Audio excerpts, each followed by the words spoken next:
Assalamualaikum. Bismillahirrahmanirrahim. Welcome to all dear learners. Today our class topic is just sentence correction. So I would like to tell you how we can correct our sentences.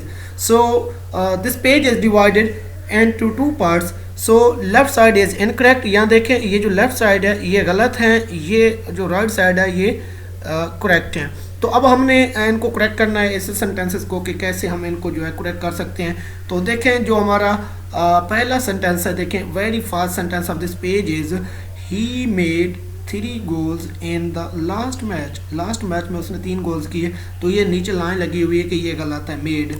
ठीक है, ये गोल किए हैं तो ये error of आपका जो है वर्ब है. तो मेड है तो यहाँ पे क्या आएगा, स्कोर्ड आएगा. क्योंकि यहाँ पे देखें कि he scored 3 goals in the last match. यहाँ पे नीचे इसकी डिटेल भी दी गई है. अमूमी तौर पर मेड को किसी शय के बनाने के लिए इस्तेमाल किया जाता है, जबकि स्कोर्ड को खास तौर पर खेलों में गोल्स और रन्स के लिए इस्तेमाल करते हैं. तो ये एरर वर्ब है. और यहाँ पे मेड है सेकंड फॉर्म है मेक की, तो यहाँ पे स्कोर्ड भी सेकंड फॉर्म है. तो कैसे? क्योंकि अगर आपके सेंटेंस में इनकरेक्ट सेंटेंस अगर आपका पास्ट डेफिनेट टेंस में है, सेकंड फॉर्म में है, तो जो है उसका आप करेक्ट सेंटेंस लेकर आएंगे वो भी सेकंड फॉर्म में होगा. मसलन अगर आप कहते हैं ही ओपन द नॉट, उसने गिरा खोल ली, ये भी एरर ऑफ आपका वर्ब है. तो आप क्या करेंगे, ओपन द नॉट, गिरा को जो गांठ होती है उसको ओपन नहीं किया जाता, उसको अनटाइड किया जाता है, अनटाई किया जाता है. तो पीछे चूंकि ओपन सेकंड फॉर्म है तो आगे हम जब करेक्ट सेंटेंस फॉर्म यूज करेंगे तो वो भी हम सेकंड फॉर्म में अनटाइड में यूज करेंगे क्योंकि पीछे ओपन था. तो ये एक एग्जांपल मैंने आपको दी है. तो यहाँ पे देखें ये सेकंड फॉर्म में मेड, तो जो इसका करेक्ट वर्ब यहाँ पे आया तो सेंटेंस ठीक हो तो वो भी सेकंड फॉर्म में ही है. तो ये मैं आपको दिलाना चाहता था. नीचे इसकी डिटेल भी है. ये पेज इसलिए मैंने शेयर किया ताकि मेरे बाद आपको ये पेज जो है नीचे डिटेल ये आपको काफ़ी ज़्यादा आपको इंफॉर्मेशन देगी, आपको कंसेप्ट देगी.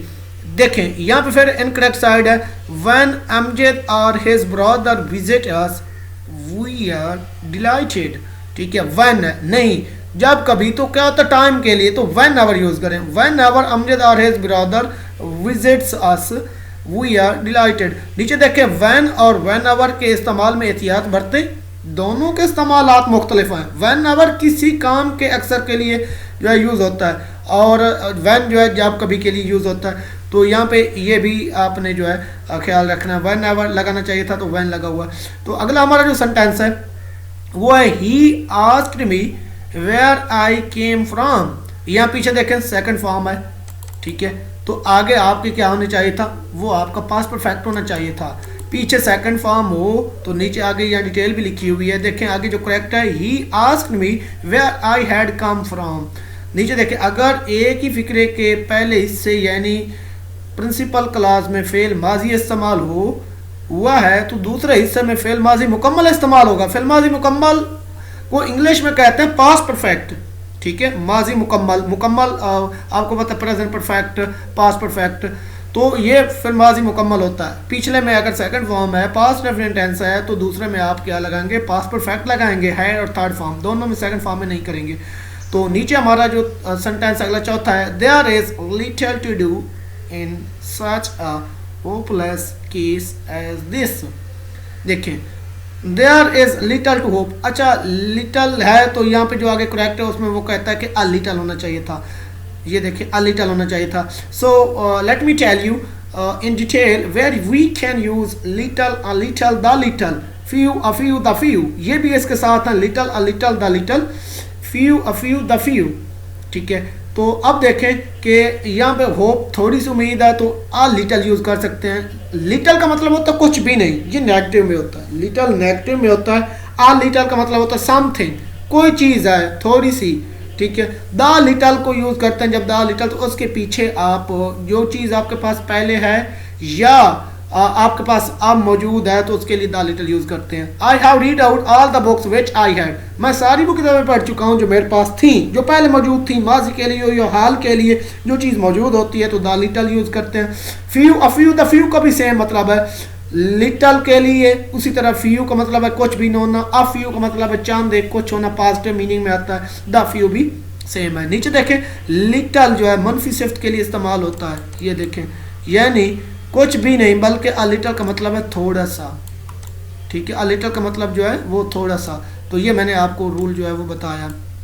जो अगला हमारा सेंटेंस है वो है ही ऑलवेज हैड हेट्रेड अगेंस्ट, यहाँ पे देखें एन इफिशियंसी। तो अब क्या है, ही ऑलवेज हैड हेट्रेड अगेंस्ट, वो हमेशा जो है नफा करता है। तो इसका देखें, ये इसका जो आपका ये ऑलवेज है ये गलत है। नीचे देखें detail, adverbs ever, never, always, seldom, soon, almost, scarcely, hardly या स्केर्सली वगैरह को प्रिंसिपल एडवर्ब से पहले लिखें। ये देखें प्रिंसिपल एडवर्ब ये इससे पहले लिखें, ये लिखा हुआ he had always, he had often, ठीक है। तो यहाँ पे ही हैड स्केर्सली, ठीक है। आप कहते हैं ना वो बमुश्किल स्टेशन पर पहुंचा ही था कि ट्रेन चल दी, ही हैड हार्डली, हैड के बाद हार्डली और थर्ड फॉर्म लगती है। तो यहाँ पे देखें, तो ये जो एडवर्ब्स हैं ये नीचे दिए हुए हैं, never, ever, he had never, ऐसे यूज करेंगे। ही नेवर हैड नहीं यूज करना, always, seldom, soon, almost, scarcely, hardly.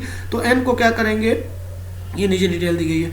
Okay, तो जो अगला हमारा सेंटेंस है जो हमारा लास्ट भी है इस पेज का, वो ये है कि यहाँ पे देखें, you ought to have treated him you are equal, you ought to have treated him you are equal.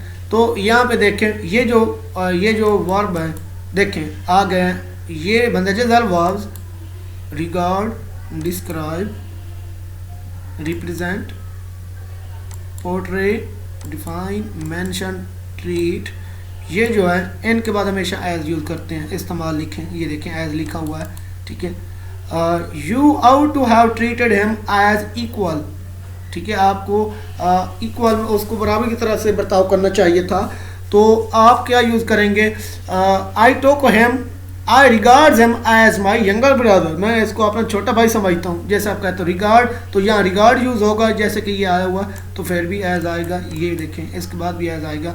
सो आगे हम करेक्ट करेंगे और कुछ मोर देन 80 हैं एरर ऑफ नाउन। अगला हम टॉपिक में लेक्चर में एरर ऑफ नाउन डिस्कस करेंगे। तो please all of you are requested to subscribe my channel.